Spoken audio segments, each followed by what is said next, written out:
नमस्कार। आज आप लोगों के सामने मैं साई शिखा एक बहुत ही सुंदर सी और प्यारी सी कथा शेयर करने जा रही हूँ। एक बार की बात है, एक मिट्ठू रहता है और वो अपने एक पेड़ में अपना जीवन यापन करता है। एक ओखल होता है उसका, एक गड्ढा जैसा हो जाता है, बहुत पुराना पेड़ होता है। उसके ओखल में वो मिट्ठू रहता है। ऊपर बहुत सारे पेड़ में चिड़िया, पक्षी, पंछी, कबूतर, है ना, उसमें होते हैं अपना घोंसला बना के। हरा भरा सा सुंदर सा पेड़ होता है, उसमें छोटे छोटे फूल फल लगे होते हैं। कई जानवर उसमें आते हैं, अपना भोजन लेते हैं और जाते हैं। बहुत ही अच्छे से इनका जीवन चल रहा होता है। एक बार की बात है कि वहाँ से शिकार करने एक शिकारी आता है और वो शिकारी एक हिरण को ध्येय बनाकर, निशाना साधकर एक बाण चलाता है। जैसे ही वो बाण हिरण की ओर आता है, हिरण वहाँ से भाग जाता है। और बहुत ही दुर्भाग्यपूर्वक बात होती है कि उस हिरण के जस्ट पीछे वो पेड़ लगा होता है, वो पेड़ होता है। तो जो तीर होता है वो किस पे लग जाता है? जाके उस पेड़ पे लग जाता है।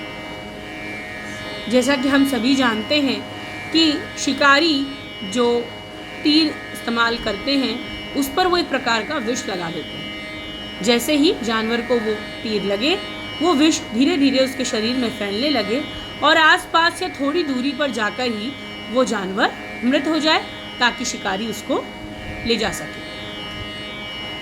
फलस्वरूप जब वह बाण, वो तीर उस पेड़ को लगता है तो धीरे धीरे वह पेड़ में भी वो जहर फैलने लगता है। अब जब जहर फैलने लगता है तो धीरे धीरे वो पेड़ सूखने लगता है। जब पेड़ सूखने लगता है, धीरे धीरे उसकी पत्तियां झड़ जाती हैं, उसके फूल झड़ जाते हैं। जो उसके अंदर घनापन होता है वो धीरे धीरे सूखे में तब्दील होने लगता है। तब ये हालत देखकर धीरे धीरे उस पे रह रहे सभी पंछी उस पेड़ को छोड़कर आसपास के पेड़ों में जाने लगते हैं।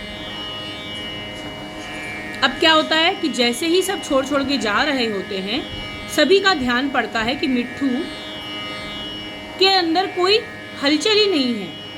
मिट्ठू या तोता जो होता है उसे कोई फर्क ही नहीं पड़ रहा है।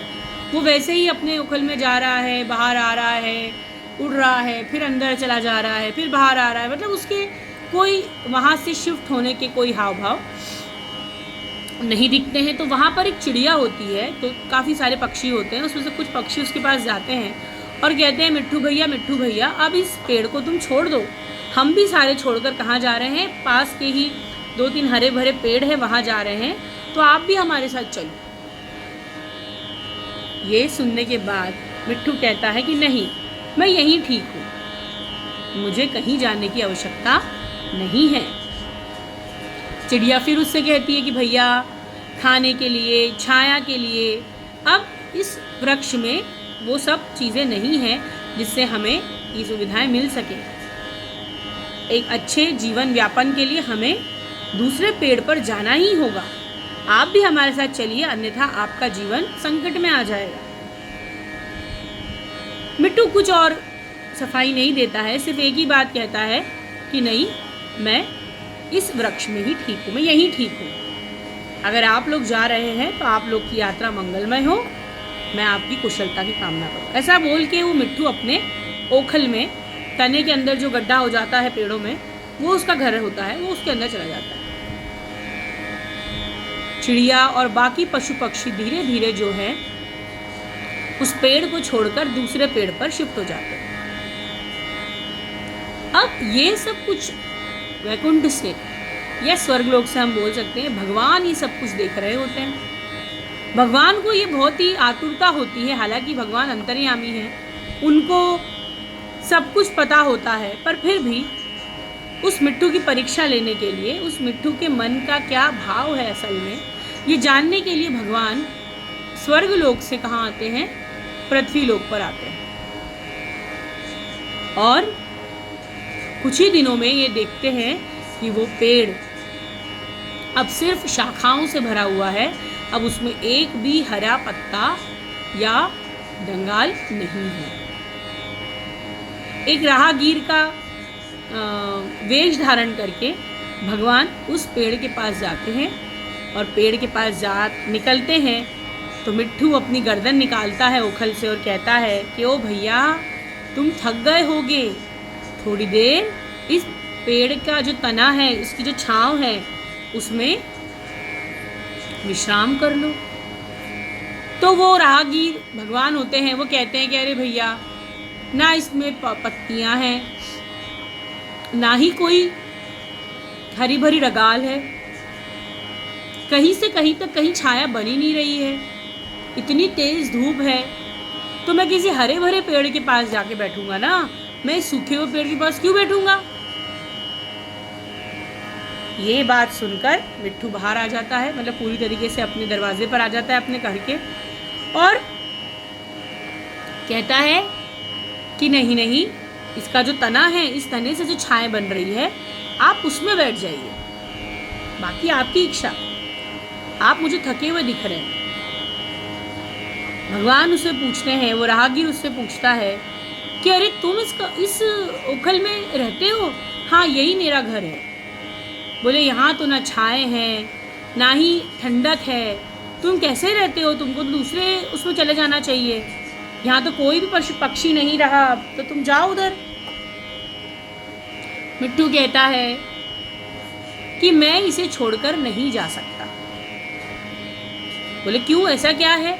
बोले जब मेरा जीवन संकट में था तब इस वृक्ष ने मेरी रक्षा की, और आज जब ये वृक्ष संकट में है तो मैं इसे छोड़कर नहीं जाऊंगा। भगवान पूछते हैं कि भाई ऐसा क्या संकट आ गया था तुम पर, क्या तुम विस्तार में बताओगे?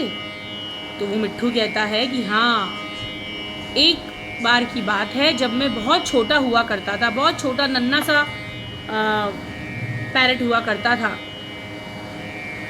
मैं अपने घर वालों से बिछड़ गया था।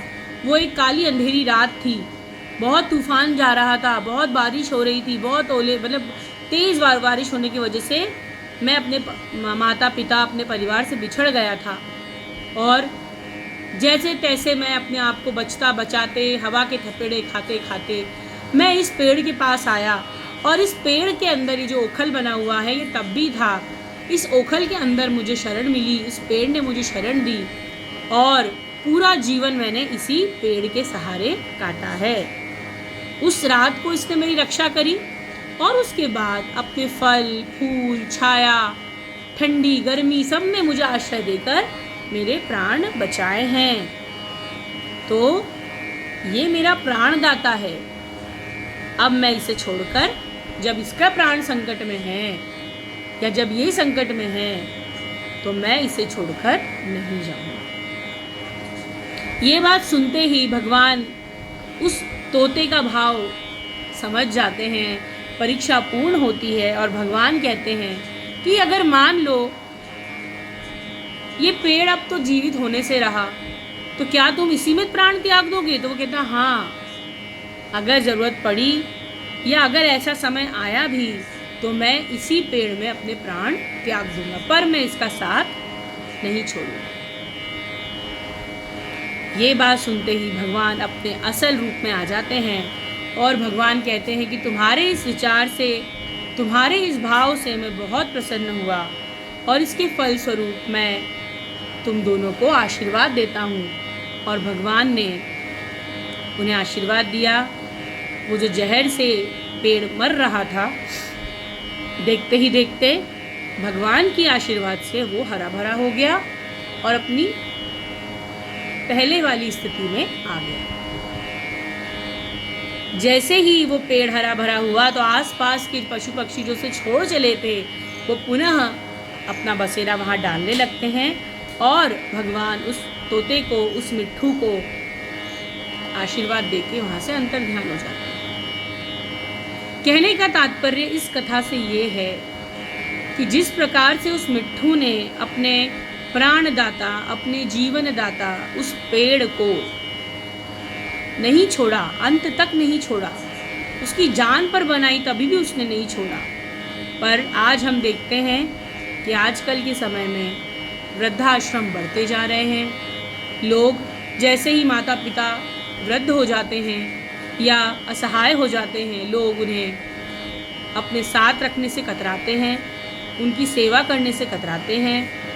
तो आज हमें इस कथा से यह सीखना है कि जन्मदाता और प्राणदाता, जब हम छोटे छोटे से नन्हे से थे, जब हम बोल नहीं पाते थे कि हमें दूध चाहिए या हमारा पेट दुख रहा है या हमें खाने को कुछ चाहिए या किसी कारण से हम रोते थे, तो किस प्रकार हमारे माता पिता हमें समझते थे, हमारा ख्याल रखते थे, रात रात भर जगते हैं, हमें बड़ा करते हैं, बहुत सारे कष्ट देखते हैं। तो जब वे स्वयं कष्ट में होते हैं या वे अब उस अपने जीवन के उस पड़ाव पर हैं जहाँ वो अब उन्हें किसी की ज़रूरत है, वो अकेले नहीं कर सकते हर कार्य, तो हमें उनका साथ नहीं छोड़ना चाहिए।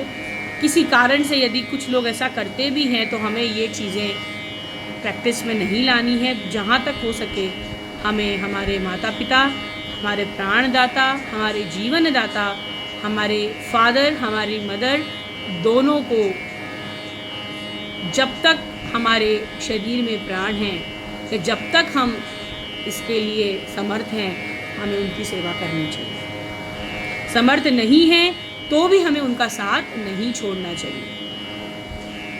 जिस प्रकार से एक मिट्ठू जानवर होकर, जबकि उसको जन्म नहीं दिया था पर प्राण ज़रूर बचाए थे उस पेड़ ने, वो उसके लिए इतना सेंसिटिव है, तो हमें भी हमारे पेरेंट्स के लिए कितना सेंसिटिव होना चाहिए। तो आज on the occasion of father's day हम भले ही हमारे पेरेंट्स को विश करें, सेलिब्रेट करें, केक कट करें, उन्हें बाहर डे आउट के लिए लेके जाएं, सेलिब्रेट करने के लिए ले जाएं, पर हमें आज के दिन अपने आप से यह संकल्प करना है कि चाहे कुछ भी हो जाए, कैसी भी परिस्थिति हो, जन्मदाता, प्राणदाता, माता पिता विधाता के समान होते हैं।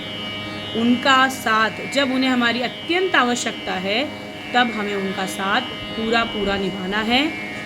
नो मैटर क्या कंडीशन है, वो हम खुद मैनेज करनी है, जैसे वो हमारे बचपन में मैनेज किया करते थे। धन्यवाद। साई राम।